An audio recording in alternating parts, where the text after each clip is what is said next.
Hello everyone, my name is Belinda Weaver. I am a copy coach and I am being joined today by Rebecca Salvatore. Each week I am interviewing copywriters in my Confident Copywriting group and I'm asking them how it started, how it's going, spotlighting that messy in the middle bit that we don't often see. It's really easy to look at what everyone else is doing on Facebook and on Instagram and see how they're just killing it, but we don't often see the pivots, the changes, the highs, the lows that took us, took the journey to get there. So this is what I'm chatting to copywriters about. And hi, Rebecca. Thanks for joining me today. Hi. Hi. Now, you're in the UK, right? So it's a little bit late there. I want to thank you for joining me so late in the evening. Rebecca and I both have young kids, and so we share that sort of having to schedule around the needs of other people sometimes. But so let's get started. Rebecca, can you introduce yourself to everyone? Telling us who you write for, what kind of copy you do. Yeah, so I am Rebecca, as I said, in the UK. I write for pet and veterinary businesses specifically. I will write all sorts of copy, whatever they want really, copy and content, but specifically in the pet and vet world. There's lots of regulations related to what you can and can't say. So I get to work my way around those and work out how to say all the things that a product does without saying all the things it does. Yes, and that was something that I didn't realize, but I remember talking about it in Confident Copywriting because I know industries like dentistry and the medical copywriting, anything like that, even beauty has a lot of industry regulations around it. And I never realized the pet industry has those same, which makes it quite tricky to write for sometimes, isn't it? Yeah, and you see it all the time as well, where people have, where businesses have said things that they're not allowed to say. And they'll get pulled up later down the line. So it's just being careful on the offing that you don't say things you shouldn't. So unless you're a medicine, for example, you're not allowed to say prevent or cures or treats anything. Yes. Absolutely. Unless you're actually registered. But one thing we've talked about as well, constraints can force you to be more awesome in those parameters. So it's not always a bad thing. But tell us how you got into copywriting. I think there's so many parallels between that moment we found it. So what was your moment? Mine's quite different, actually. Oh, good. I love it. So I have been in the veterinary world for years. I'm an animal nutritionist. I worked in research and pharmaceutical sales for years.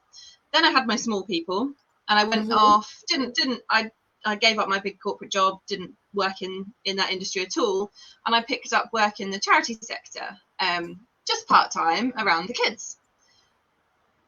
Pandemic happened and obviously there was no fundraising or anything like that going on. And my boss at the time made a very interesting ethical choice of a second side hustle that he was going to start that didn't align with the charity sector at all, shall we say. Yes. And I had to quit my job in the middle of a pandemic because I couldn't put those two things together that were going on. So I quit my job mid-pandemic. Right, now what am I going to do? And I thought, well, maybe I could do something like be a VA. And I started looking into that. And as I did that, I came across copywriting and I thought, I can sell. And essentially that's what copywriting is. So that's what I thought, right, I'll give it a go. Why not? And I started the classic Upwork and Fiverr, got a few jobs on there, quoted numbers that I didn't think were going to fly, and they did. And I did the work and people liked it. So I thought, okay, this maybe is going to work. And then I discovered this lovely lady called Belinda. I joined Confident Copywriting and it kind of went from there. And I honestly don't believe I would be where I am now if I hadn't done that and joined in with you and your crew. Oh, I love that. That's where I came from. And so did you always know your niche? Was it apparent from day one? Or were you a generalist first? Yeah, to start off with, I wrote for all sorts of things. Makeup brands, beauty, all sorts of things, big Anything and tech, everything.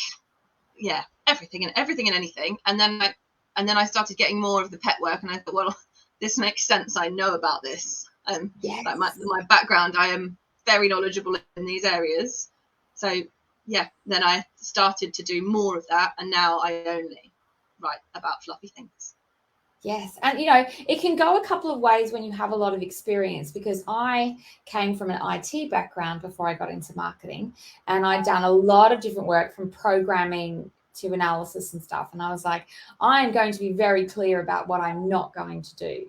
And it's that. I'm going to Yeah. write about anything else but that. But I'm so glad you were able to draw on your old life and your previous experience. And yeah, and it does come in real handy, because so many of the things that I write about tend to be nutrition based, or they have some kind of background in that. So I'm handy for people to have on their team. Yeah, you're a handy person to have around. So what were the challenges when you got started? Like that you, maybe even the things where you were like, this is too hard. Oh, let's see. It was confidence, because I have terrible imposter syndrome. I really struggle with imposter syndrome now. I mean, you've seen posts from me over the time that I've been in the group. I have terrible imposter syndrome, and I just don't think that I'm cut out for anything. Parenting, this, It's the lot. all the time, everyone, and you're not alone. Yeah. So yeah, that was a big challenge, and the group has been really helpful for that. That's it's been so nice to have a sounding board. I remember one day having a complete meltdown over I gave some I had a discovery call, and the person started the call off with, I don't have any money, I can't pay you until the business takes off. And so I gave them some free advice, just a little bit, and then because I'd given them some advice around regulatory things that they might get in trouble with, that I'd already looked at their website prior to the discovery call, they said that I'd been horrible, and I don't know if you remember the post. I was in hysterics that she'd said all this stuff about me being a horrible person because I'd said negative things, and I hadn't. I'd just given her some advice that was going to help her for free, and and the group were amazing, and really helped with that imposter syndrome thing. And those moments where you're like, I have so many feelings right now, and I don't know where to put them, and I can't necessarily talk to my family about them because they don't really know. And those moments can be all consuming.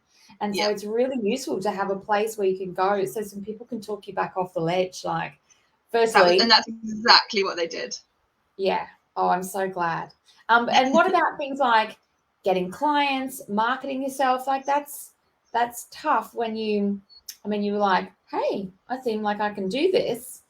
Yeah. But so I do a lot of the standard things that you would imagine. I absolutely hate doing my own social media, but I do it cringeworthily. But actually I think from what I can gather, I'm a bit unusual in the copywriting world because I'm actually an extrovert rather than an introvert. And I know there's a lot of introverts in the copywriting world, but I love to be with actual people in real life. Yes. So I actually do quite a bit of marketing at trade shows. So I don't spend thousands of pounds on a stand or anything like that. I walk around the trade show because trade shows are full of the businesses that you want to talk to. So I walk around trade shows, I walk onto stands, I say, hi, I'm a copywriter in the veterinary industry. Just thought I'd come and say hi, how's things going? And that actual face-to-face interaction has worked really, really well. I love that you brought that up because, when we think of business networking, like actually getting in front of people, because you're way more memorable when you've had this kind of, I've heard you, I've seen you, I've maybe shook your hand, we've had a drink, we've chatted about stuff, than someone you're just scrolling past on Instagram. So anytime you can get face-to-face with people, even if it makes you uncomfortable, it's a great idea. But rather than like, I'm at a business networking event and this is super awkward and weird, going to a trade show of your niche specialty, such a smart idea. And I noticed you have your shirt on, which I love. I love, love, Yeah. love. And so you just take a lot of, do you have like a lot of printed collateral, hand out your No, cards? so it's me and business cards. And Yep. essentially that's all. The last one I did, I walked around and asked them some questions about the industry as well, and wrote a little blog about industry trends. Oh, And that's just smart. ask, can I ask you a couple of questions? And it just opens up the conversation. The Yeah. first couple of times you walk onto a stand, it is a bit ick and makes you feel a bit, it's just really nerve-wracking. And then once Yeah. you've done one and you've introduced yourself, it's fine. And then the rest of the time you just wander around having chats with people, and you meet some really interesting people. But I think it's because we think of the networking events as in, you know, the business networking events where you go, you have breakfast and all that kind of stuff. Yes. It's easy to forget there's other in-person networking you can do. And the trade shows are great because so many industries have these trade shows all over the world. And Yeah. go and talk to people in real life. And I love this as well. Everything is content. Everything is content. And just Yeah. going like, hey, I'm writing an article, I'm writing a blog, I'm in the business, and you know, I'd love to get your thoughts, really changes the dynamic. Because when you Yeah. go to a trade show, I've done a few trade shows, being the person at the stand, it's just a massive pitch fest. And so as soon as you can shift that dynamic, and if it's like an interview of style, people are instantly like, oh, yeah, I got some things to say. And it makes it a lot less pitchy, which I think is Yeah, what people are worried about. and I think also people aren't expecting to see a copywriter there. So when you say I'm a copywriter, so many times you walk onto a stand and they go, oh, I've got something for you, and because they're not expecting that, they're expecting someone looking to buy from them. Yes. And you'll meet so many marketing managers or CEOs of smaller businesses on the stand. That is so, so smart. So if you are watching, if you write for a niche, and just while Rebecca's camera comes back, I'm just going to take her off. I'm going to put it back on. Sorry, Rebecca, you froze for just a second there. So I was just kind of resetting your side of the screen. Yeah, if you're a copywriter and you write for a niche that has trade shows, and so many niches do have trade shows, get there and walk around. Oh, that is the gem from today, Rebecca. Thank you for sharing that. So how has your business evolved since you got started? The pandemic, it feels like 100 years ago, but it was not 100 years ago. You haven't, like, it's not that long a period. So how has it evolved, and how have you changed as a business owner? I'm better at boundaries, that's for sure. Oh, that's a big one. Yeah, and recently I have put down boundaries that I'm very proud of. So I've got this huge project on at the moment, and as part of this huge project, I said I will be taking the school holidays off. Yes. And they said okay, because I was brave enough to say I will be doing that, and that's fine. So I've got the school holidays off with my kids. I'm working a couple of days scattered through, but I've been proud. I'm proud of myself for putting my foot down and saying I'm having this time for my family, which is a big thing, because when you start off, you find yourself, you're at your computer all the time, aren't you? And it's difficult to shut it off. So I'm proud of that. You should be proud, because these are the small things that we need to celebrate, where you declare and you rate, you don't respond to an email, you direct a WhatsApp message to office hours, you tell someone you're not available during this time. First time we do it, we think the whole world's going to burn. Like, we was like, oh my God. And then we're like, oh wow, nothing happened. Okay, well that's the new baseline now. And so you should be really proud of that. And so the question is, do you think the client will respect it? Are you there yet? They have. Awesome. Yep. I had a few. They asked, oh, can you do this by then? And I said, no, don't forget, I'm off for the kids. And they're fine. So excellent. the last week in a medieval knight's tent at a castle. I know. When I saw that in your email, I was like, well, that sounds magical. I want to hear more about that. I'm so pleased. And because these things, when we do them and they're scary the first time we do them and nothing bad happens, we go, oh, and our brain gets all the right dopamine hits and all the right messages to do it the next time and the next time and the next time. So yeah, and I think I'm feeling much more confident in my business, if you know what I mean. Now I'm able to do that, and yeah, I'm ready. My son starts school not this coming school year, but the year after. So I've got a year that I'm going to pootle along as I am, and then I'll be able to hit it harder once he's at school full time. Yeah, which raises another great point, because I'm the same. Like, my kids are starting school in 2 weeks' time, and they'll both be at school. And I've had babies and toddlers and all that kind of stuff. It feels like for so long, I feel like I'm at the promised land of having the kids at school. But it's the stage of business and it's your stage of life. And we cannot measure ourselves or set goals that don't align with our stage of life and our stage of business, because we simply do not have 8 hours to work. And to be honest, and it's really, when you're starting out, I think it's easy to see all these people that are working full time and they're absolutely smashing it, and think, well, actually, they haven't got a 3-year-old running around.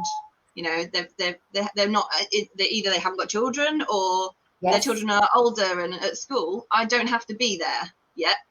And I don't have to be. It's coming.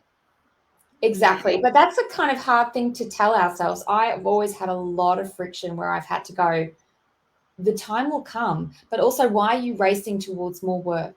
Like, yes, slow your roll, Belinda. Don't be so eager to just work more. But yeah, you have to kind of constantly reinforce it. So I love the boundaries, and I love the alignment with the phase we're in, because we start these kind of things to not be with our kids, but be more present in a way that we couldn't be with full-time work in offices.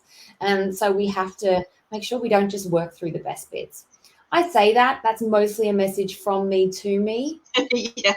Everyone else benefits. That's awesome. And so what's a CC resource, a confident copywriting resource, that has really helped you over the years? The quoting spreadsheet. I found working out how much to charge really, really hard, and I still do now, and I still have to swallow as I press the send button on it. But that really, really helped. And I also did your copywriting masterclass course, which was incredible, which is now Incubator, and so many gems out of that, and so much. I've still got it printed out here. Yeah, it's next to me all the time, just in case I need it. Yes, because these are resources that you just use and use and use, and I love that you've mentioned both of those as things that it sounds like just gives you more confidence. Yeah, and dip in and out of as well. Both. It's easy to dip in and awesome. Grab what you need. I love that. And so for anyone watching, the quote calculator is basically a spreadsheet, and it's got sheets for all different types of projects: brochures, emails, sales pages, website pages, and you pop in like how many pages, or a couple of little variables, and it plops out a number, and it's got everything in the project, because a lot of copywriters forget about project admin time and how long the briefing call can go, and meeting time and proofreading time, and they're the things you need to make sure is factored in, along with research and writing and editing and all those kind of things. So it just plops out the number, and when it plops out a number, there's less emotional attachment to it, because you're like, well, the spreadsheet said that's what it's going to cost you. Yeah. That's what it's going to cost you. Cool. I love that. Thank you for highlighting those. So tell me, Rebecca, what have you got on your horizon that you're really excited about? It could be something in the next couple of months. It could be something in the next couple of years. What are you going after? I think it is this ticking myself along, building my confidence until I'm ready when my son goes off to school to go harder. And that's my aim. That's where I'm going. And I am having a slightly smaller one. I'm having a CEO day with one of my friends who's also self-employed to plan our business for the next 6 months together. Good. Yes. Oh, I thoroughly approve. I thoroughly approve of that. Awesome. And it's the great thing is by the time you have more time to work, you will have systems in place. You will have boundaries that you're reinforcing. You will be more confident. And so you'll just be able to hit it faster. Like you get more traction a lot faster because of all the work you're doing now. That's the plan. At a pace that makes you happy. That's what we're about. So I've got a couple of things, but where can people find you? This is your website. Yep. So therightrebecca.com, and my socials are the same, at @therightrebecca. And if you're on LinkedIn, I'm trying to be better with LinkedIn. So you can either find me at @therightrebecca there or at Rebecca Salvatore. Yeah. So you're trying to hang out on LinkedIn, but where do you hang out more on Facebook and Instagram? I prefer Instagram, but I should prefer LinkedIn. So I'm trying. I'm trying really hard. We're not here for shoulds. We're not here for shoulds. It's funny, LinkedIn always gets a reaction where people are like, oh my God, I love LinkedIn. Or the other split is like, oh, I should. And I know. Yeah. So, that's why we have one, definitely. Yeah, me too. And that's why we have good resources on LinkedIn in the group. Because every time I learn a little bit more about LinkedIn, I'm like, oh, I could do that. Okay. Yeah. It's becoming gradually less scary, but there's too many egos. Yeah, still struggle.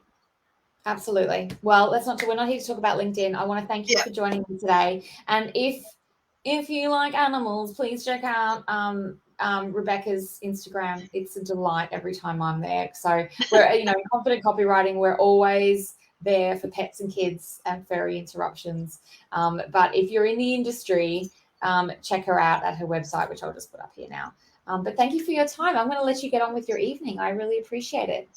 No worries. And the children stayed asleep, so that's a win. I think also let's tee up something in Confident Copywriting about trade shows, because I think there's more than a few members who might find that a very interesting one. Sounds good. Cool. All right. Thank you, my friend. I will see you soon. Thank you. Bye. All right.